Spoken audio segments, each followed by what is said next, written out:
कि भाई जब कार्यक्रम हो तो मिरकपुर में ना हो तो फिर क्या फायदा होगा सहारनपुर में। तो इसीलिए मैंने कहा कि जब आखिर में जब चलेंगे तो बाबा के दर्शन भी करेंगे और मिरकपुर के लोगों का आशीर्वाद भी लेंगे और उनसे अपनी बात भी कहेंगे। अच्छा आपने किया कि कार्यक्रम यहां रख लिया, नहीं तो हमें विधायक जी को कई जगह जाना पड़ता।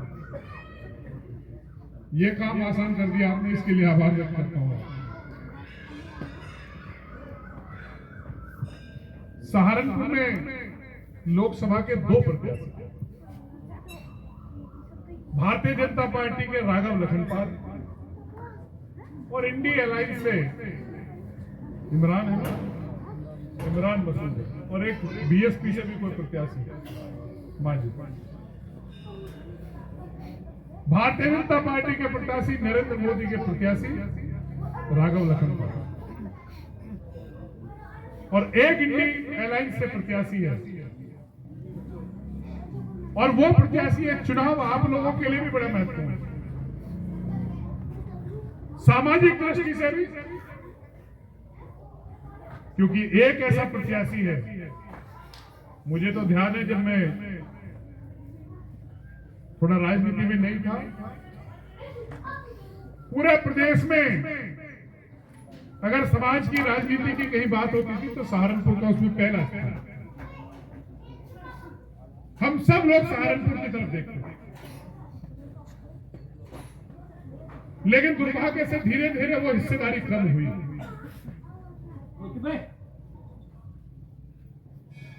और वो हिस्सेदारी कम करने में जिनका सहयोग रहा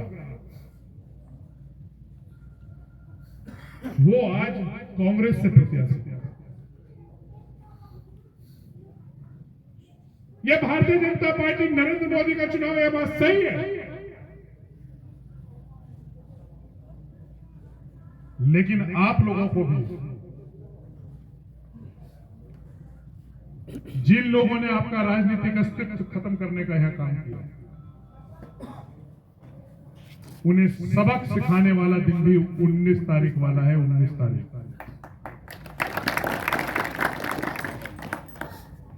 हमारे युवा साथी बैठे, शायद इन्होंने वो दौर ना देखा हो, इसलिए मैं अपील करने आया हूं कि आने वाली 19 तारीख को इस देश में नरेंद्र मोदी को तीसरी बार प्रधानमंत्री बनाने के लिए भारतीय जनता पार्टी के प्रत्याशी राघव लखनपाल को 19 तारीख को आपका एक एक वोट मिले और कांग्रेस को और कांग्रेस के प्रत्याशी को, जिसने अपनी राजनीतिक ताकत कमजोर करने का जिन्होंने काम किया है इस जिले में, उनको सबक सिखाना, राघव को जिताना और नरेंद्र मोदी को प्रधानमंत्री बनाना, यह अपील करेंगे। बहुत ज्यादा लंबी बात नहीं करूंगा, मैं अपने परिवार के लोगों के बीच में आया हूं। जो देश के हालात, जिस तरीके से देश में नरेंद्र मोदी ने पिछले 10 वर्षों में काम किया, ईमानदारी के साथ इस देश का नेतृत्व करने का काम पिछले 10 वर्षों में नरेंद्र मोदी ने किया। और यह चुनाव नरेंद्र मोदी का चुनाव है। यह चुनाव देश में नरेंद्र मोदी तीसरी बार प्रधानमंत्री बने उसका चुनाव है। और इसलिए अगर आप चाहते हो देश का नरेंद्र मोदी तीसरी बार प्रधानमंत्री बने और 10 वर्षों में जो लगातार उन्होंने बिना रुके आपकी सेवा करने का काम किया, मान सम्मान बढ़ाने का काम किया है, और 2017 के बाद उत्तर प्रदेश में योगी आदित्यनाथ ने जो काम किया है, ध्यान है जब 12 पे जाते थे रात को, जाते थे क्या रात को, आ जाते थे आराम से, डर रहता था नहीं रहता था। और मेरे यहाँ तो विधायक जी एक दिन हुआ, हमारे यहाँ अगोता शुगर मिल है, तो तुम्हारे यहाँ तो ट्रैक्टर जाते, हमारे तो भैंसा बुग्गी पे वहां ले जा रहा है वो शुगर मिल पे गन्ने डालने। तो आदमी सो ही जाता हो तो चलता रहता है, लीक बनी रहे, और वो सो ही जाता ऊपर, तो बेचारा सो गया। तो सुबह उसकी आंख खुली, बुक बियर गन्ने तो वहीं थे, भैंसा गायब। आदमी तो छोड़ो, पशु भी सुरक्षित नहीं थे। ऐसे हालात थे 2017 2014 से पहले। लेकिन आज खुले में छोड़ देना, खुले में चले जाना रात को जंगल में, कोई मोटर खोलने वाला नहीं मिलेगा अब, कोई पशु चोरी करने वाला नहीं मिलेगा अब। और अगर करेगा ना तो पता है योगी जी कहां भेजते हैं? जहां उनकी जगह वहीं योगी जी भेजने का काम करते हैं। ये परिवर्तन आया है पिछले 10 वर्षों में, 7 वर्षों में। इसलिए सुरक्षा, हमारी माताएं बहनें सुरक्षित रहे, उनके लिए जरूरी है कि उत्तर प्रदेश में भारतीय जनता पार्टी की, योगी जी की सरकार बनी रहे, नरेंद्र मोदी प्रधानमंत्री बने रहे। बाकी कुछ हो ना हो, कम से कम हमारी बहन बेटी तो सुरक्षित रहे, हमारा मान सम्मान तो सुरक्षित है। और दूसरी बात एक कह के जा रहा हूं, राजनीतिक हिस्सेदारी भी राजनीतिक नेतृत्व। उत्तर प्रदेश में हमारी राजनीतिक हैसियत 3 टिकट देकर, इस बार लोकसभा के 3 टिकट देकर भारतीय जनता पार्टी ने हमारी राजनीतिक हैसियत बढ़ाने का काम भी इस भारतीय नरेंद्र मोदी ने करने का काम किया है। प्रदीप चौधरी कहीं गलती मत कर देना, उन्हें भी जिताना है, चंदन की भी मदद करना। अमरोहा तो हम देख ही रहे हैं, कोई बात नहीं है, हम सुरक्षित है। लेकिन 2 जगह जरूर मैं आप लोगों से कहना चाहता हूं, गलती ना हो जाए कोई आपस में, कोई आगे के कोई टिकट के जुगाड़ में हो, कोई प्रधानी के जुगाड़ में हो, कोई कहीं गलती करे, एक गलती मत कर देना। अगर ये अब की बार कोई गलती होगी, कैराने में गलती हो गई, बिजनौर में गलती हो गई, अमरोहा सुरक्षित है, कहीं परेशानी की बात नहीं है, तो ये जिंदगी में मौका जो सहारनपुर में तुम्हारे साथ हुआ है, ये कैराने में भी तुम्हें दोबारा मौका, और बिजनौर में भी ये मौका कभी मिलेगा नहीं। इसलिए वहां भी जाना, एक एक व्यक्ति को कैराना, सहारनपुर में, बिजनौर में जाकर एक एक नरेंद्र मोदी के रूप में काम करना, प्रदीप के रूप में काम करना, राघव लखनपाल के रूप में, चंदन चौहान के लिए मदद करने के लिए जाना, जिससे हमारी राजनीतिक हैसियत भी बढ़ेगी, नरेंद्र मोदी प्रधानमंत्री बनेंगे, ये एमपी बनकर आपका मान सम्मान करने का काम करेंगे। और दिल्ली की लड़ाई मैं करने का काम करूंगा, लखनऊ में विधायक जी आपके पास बैठे हैं, ये सेवा हम आपकी करने का काम करेंगे। इन्हीं शब्दों के साथ मैं अपनी बात समाप्त करता हूँ। बहुत बहुत धन्यवाद। मीरकपुर के व्यक्ति की जो सम्मान, जो मान पूरे जिले के हर गांव में है, ऐसा मान सम्मान बाकी किसी गांव का पूरे जिले में नहीं है। अपने गुहान में हो सकता है, लेकिन मीरकपुर ने अपने आप में, हमारे पूर्वजों ने, इस गांव के पूर्वजों ने बाबा फकीरा दास के आशीर्वाद से अपने आप को एक इतिहास के अंदर दर्ज कराने का काम किया है। जो हमारे पूर्वजों ने गिफ्ट, जो उपकार हमारे आने वाली जनरेशन पर, हम लोगों पर किया है, वो कभी हम भूल नहीं सकते।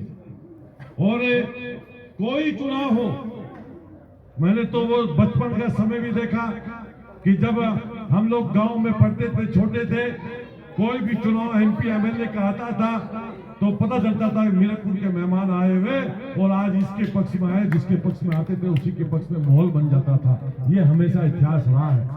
और जिस विधानसभा से मैं विधायक हूँ, उस विधानसभा में तो जब चौधरी साहब वहां से चुनाव लड़ते थे तो इस गांव का बहुत बड़ा योगदान रहता था। फिर हमारे गुरुजी मास्टर कृपाल जी राजनीति में आए, उन्होंने कहा भाई मीरकपुर को साधना पड़ेगा, वहां जाना पड़ेगा, लोगों का आशीर्वाद वहां के लेना पड़ेगा, नहीं तो मीरकपुर वाले आते हैं हर बार मेरा काम खराब करके चल जाते हैं। उन्होंने भी अपना दायरा मीरकपुर की तरफ बढ़ाया, और आज मैं कह सकता हूँ इस जनपद में, चाहे वो कोई भी राजनीतिक व्यक्ति हो, किसी भी दल का हो, वो चाहता है कि मीरकपुर में मेरा भी संबंध रहे, मीरकपुर के लोगों का मेरे ऊपर भी आशीर्वाद रहे, ये हर राजनीतिक व्यक्ति चाहता है। और हम लोग तो सौभाग्यशाली समझते हैं कि हमारा तो इस गांव के घर घर में संबंध है, और मेरे बड़ों का बड़ा आशीर्वाद, चाहे वो 2018 का महाकुंभ हो, जिसमें इस गांव ने 5 बसें भरकर ले जाने का काम किया और बड़ा सहयोग करने का काम किया और सहारनपुर की धरती से पूरे देश के अंदर एक मैसेज देने का काम किया। मैं उस समय वो आपका एहसान कभी भूल नहीं सकता। और मीरकपुर के लोगों, आज मैं बाबा फिकरा दास जी के आशीर्वाद से विधायक के रूप में आपके सामने खड़ा हूँ, आपका बच्चा हूँ, आपका भाई हूँ, आपका साथी हूँ। साथियों, मैं कभी पीछे नहीं हटूंगा। आपका आदेश होगा, उस आदेश का पालन करने के लिए साथियों, यदि मुझे अपनी जान भी गंवानी पड़े तो मीरकपुर के लोगों कभी पीछे नहीं हटूंगा। यह आपके नाम।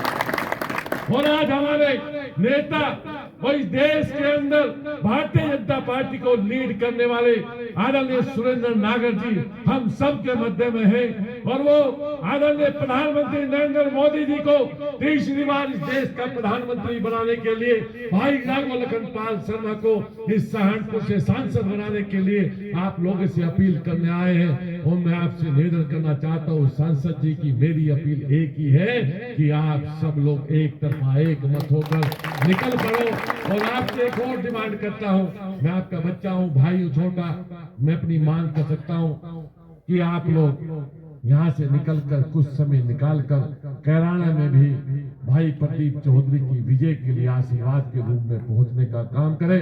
एक दिन 2 दिन का जो भी समय आप लगा सकते हैं, इंतजार मत करना कि प्रदीप भाई का फोन आएगा तभी हम जाएंगे। समय निकालकर वहां भी आशीर्वाद देने का काम करो, ताकि हम कैराना भी जीते, सहारनपुर भी जीते, मुजफ्फरनगर भी जीते और बिजनौर भी जीते। ऐसे जीते जीते यूपी में 80 में से 80 सीट जीतकर हम मोदी जी को उत्तर प्रदेश के अंदर से योगी जी और सुरेंद्र नागर जी के नेतृत्व में हम लोग एक गिफ्ट देने का काम करें कि 80 की 80 सीटें आज उत्तर प्रदेश से जीतकर हम मोदी जी की झोली में डाल रहे हैं, ताकि मोदी जी इस देश को गति दे सके, इस देश का डंका पूरी दुनिया में बजा सके। यही निवेदन लेकर आपके मध्य में हम सब लोग आए। आप सबका आभार।